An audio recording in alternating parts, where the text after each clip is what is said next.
We all know the feeling. You're uploading consistently, you're getting better, but the views stuck or even dropping. That's the YouTube dip, that brutal stretch between effort and payoff. But how do you make it out? To find out, I sat down with 9 creators currently in the dip, and I even consulted with YouTube experts Colin and Samir and John Yushai. And through these conversations, I noticed something interesting. Despite differences in niche size and style, the patterns holding these channels back were remarkably similar. So in this video, I'm breaking down these 7 paradigm shifts that help them get unstuck, so you can make it out of the dip too. And it all starts with a shift from if you know, to anyone can get it. You see, one of the single most common mistakes keeping creators in the dip is making videos that assume familiarity. Videos that are only interesting if you're already familiar with the creator, the topic, or the context. In other words, if you know, you know. But that assumption places a hard cap on the number of people who could possibly care about your video. Because on YouTube, the idea sets the ceiling and the execution determines the result. Even the best script and the cleanest editing in the world can't go viral if the ceiling is set too low to begin with. Let me show you what I mean.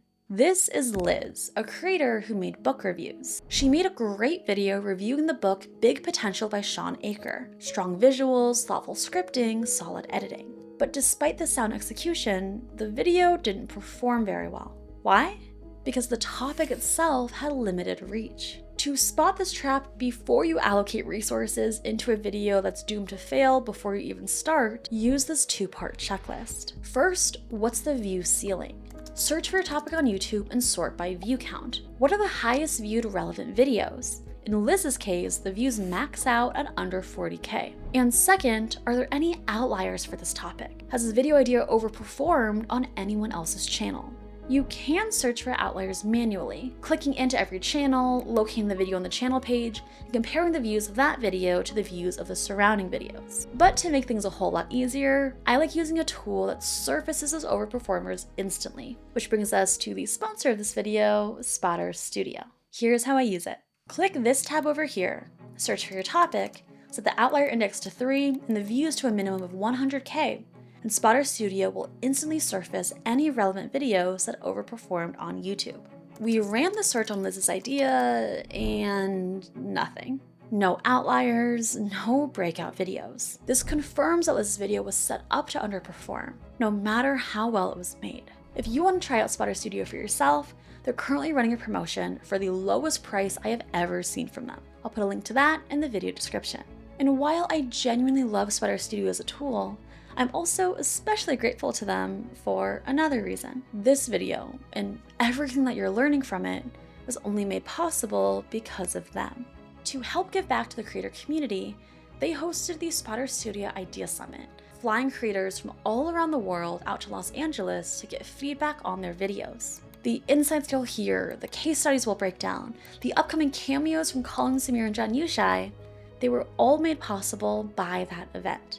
So truly, thank you so much to Spotter Studio, not just for sponsoring this video, but also for supporting creators and making this kind of video possible.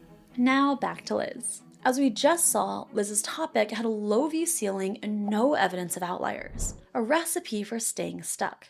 But that doesn't mean that you can't make videos about niche topics. You just need to reframe them to be more broadly appealing. Someone who is great at that is breakout creator Dea, who was absolutely blown up this past year. Dea also reviewed a book called The One Thing, but instead of titling her video One Thing Book Review, she called it I went from 100K per year to 200K per year because of this book.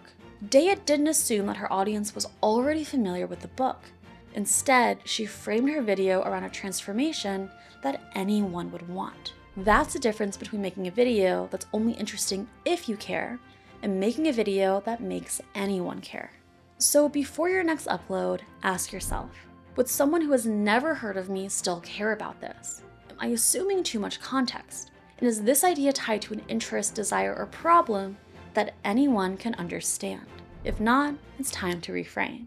The second paradigm shift to get you out of the dip is the shift from unrelated uploads to compounding momentum. Because most of us choose our next video based on what we're interested in and what might be interesting to others. And on the surface, that makes sense. But going deeper, it overlooks the single biggest driver of long-term growth on YouTube: momentum. Because it's not enough to just make a great video. To grow, you need to be able to carry the success of one video over to the next, building a viewing chain that raises your view floor over time. Without this ability to retain viewers from video to video, you're stuck fighting for a brand new audience every time.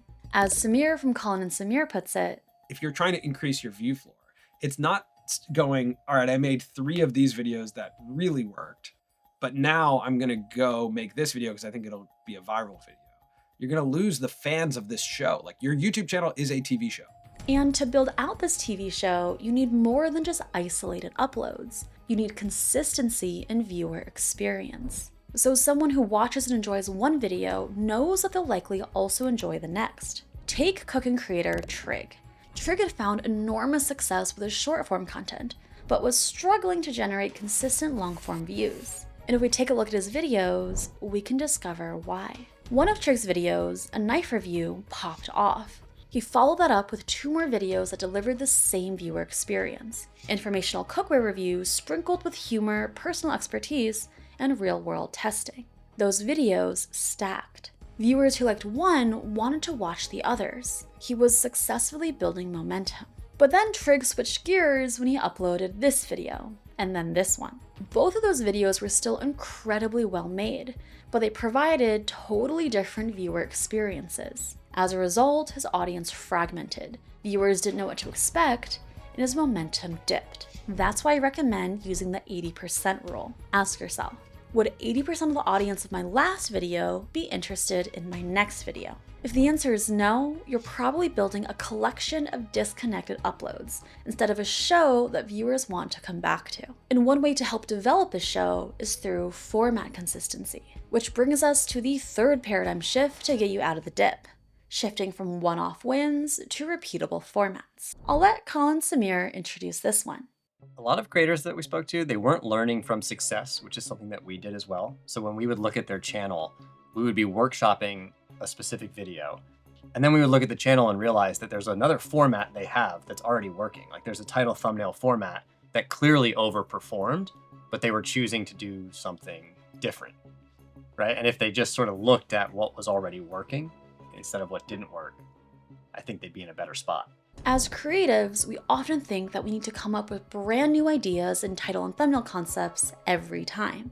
But one of the best ways to get out of a dip is to stop reinventing the wheel and start templatizing your wins. Because the more familiar your content is, the more clickable it is. And you can take advantage of the strong familiarity bias by turning your past outliers into repeatable formats. Let me show you what that looks like. This is Dill. Dill typically averages a couple thousand views per video, but this one got over 7,000 views. Not a viral hit by any means, but still an absolute overperformer for his channel, which means that it's still worth paying attention to.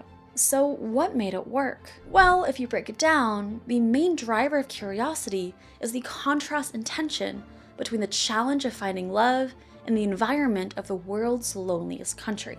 And this curiosity driver can be templatized and turned into videos like, I tried selling coats in the world's hottest country, or I tried telling jokes in the world's saddest country, or anything else that leverages contrast between the challenge and the environment. When you repeat a winning format, your videos become instantly recognizable.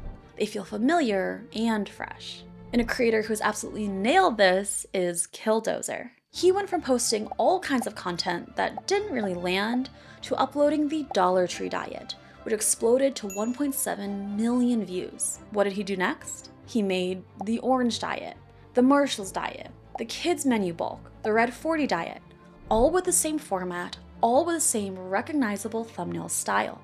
His format became increasingly familiar to his viewers, and as a result, became much more clickable on the homepage. So if you've ever had a video go well, even if it didn't go mega viral, go back. Break it down. Ask yourself, what made it work?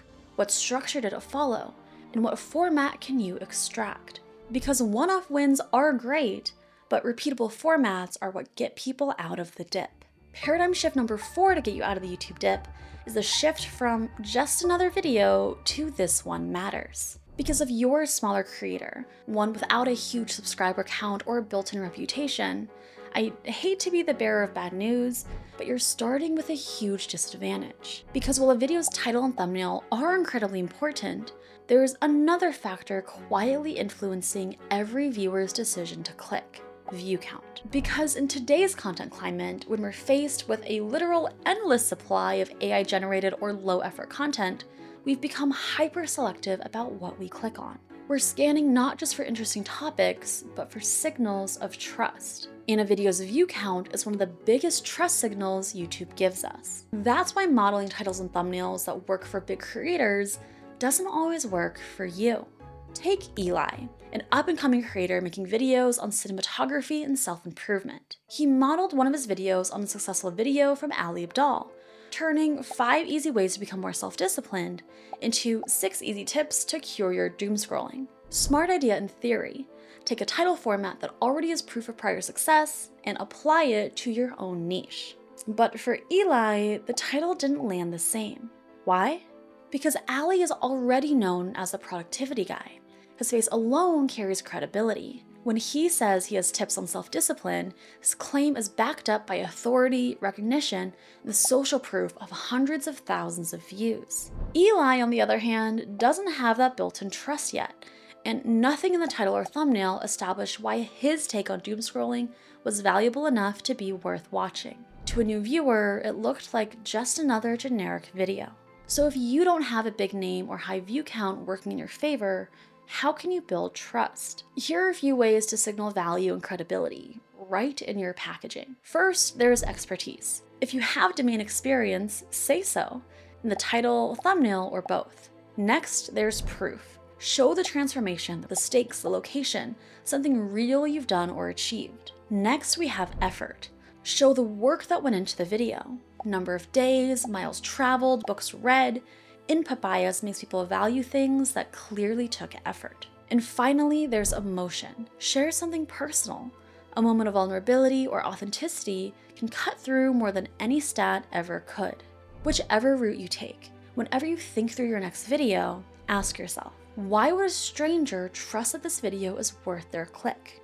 Make sure the answer is visible in your title, your thumbnail, or both. Because when you're not already known, that trust needs to be earned. And if your video looks like it could have been made by anyone, people will treat it like it was made for no one. The 5th paradigm shift to get you out of the dip is a shift from thumbnail design to thumbnail psychology. Because when most of us sit down to make a thumbnail, we're thinking about colors, fonts, and layouts. In other words, aesthetics. But as YouTube expert John Yushai likes to say, a pretty thumbnail is not the same as a clickable thumbnail. People still talk about title and thumbnail being important, but they still don't get it, you know? And it's hard to get because it's a work in progress, but that is the number one thing I've saw today. Good design is what makes a thumbnail look nice, but good psychology is what makes a thumbnail clickable. Because ultimately, no matter the color scheme or formatting of a thumbnail, the decision to click is driven by a single emotion: curiosity. And that curiosity is strongest when we experience something that's known as an information gap. One of the core foundations of packaging is the information gap, right? It's the distance between the information that you presently know and the information you want to know. Without this information gap, there's nothing driving viewers to click on a thumbnail. To see this in action, let's go back to Dill and take a look at this video titled "My First Solo Trip as an Introvert." The thumbnail itself is visually pleasing. Good colors, clear subject, but there's nothing here to generate curiosity. There's no information gap, no questions that are evoked. The only tension that exists is in the title. So what should Dill do instead? Well, to build curiosity into your thumbnail, ask, what questions does this image spark? To help you out, here are a few thumbnail types that naturally create information gaps. Result thumbnails show a final outcome, prompting viewers to wonder, how do they do it? And often, how can I do it too? Transformation thumbnails highlight a before and after, evoking the question, how do they get from point A to point B? Comparison thumbnails show 2 or more options, evoking the question, how do they stack up and which one is better? Novelty thumbnails highlight something strange or unusual, prompting the question, wait, what was that?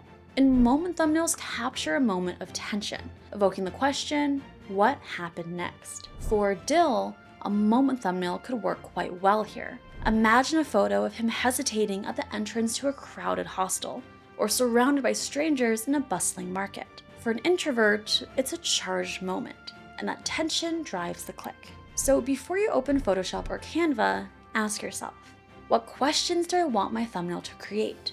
What information gaps do I want to open? Because curiosity isn't the byproduct of good design, it's the foundation of it. Paradigm shift number 6 to get you out of the YouTube dip is the shift from external validation to internal drive. Because while everything we've covered so far have been tactical tips to help improve YouTube performance, anyone who's experienced the dip knows that it's just as much of an emotional dip as it is a technical one. Because when your videos aren't getting the traction you hoped for, when views stall and growth feels non-existent, it's natural to wonder, am I just not good enough to make it? But that reaction often comes because up until this point, most of us have relied on external validation to fuel us. The views, the subscribers, the algorithm, the comments. But here's the hard truth. If your motivation is tied only to external validation, the dip will break you. Because the dip is the season when all of those things disappear. And this is actually by design. The dip is hard on purpose. Think of it this way. If YouTube were easy for everyone would be doing it, and it wouldn't feel special anymore. Daya actually has a great video about this, which I'd highly recommend watching.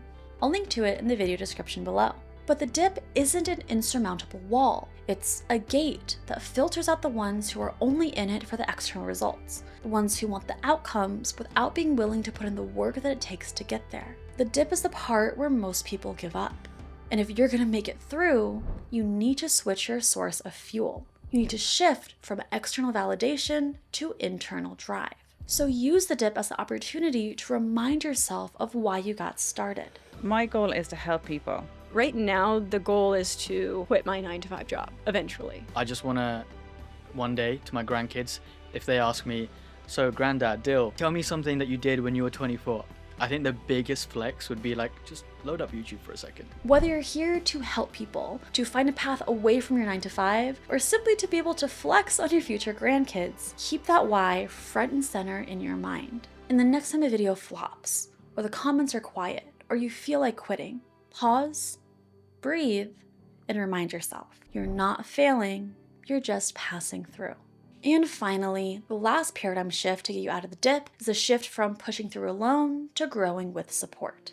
Because the dip is hard, but it's even harder when you're going through it alone. YouTube feels like a solo sport. You're writing alone, filming alone, editing alone, uploading alone. So when things stop working, it's easy to get stuck. And even when you know the answer, you're often too close to your own work to see how to apply it. And some of the things that you say feel obvious, but then you realize, no, I just needed someone to tell it to me, and now it feels obvious.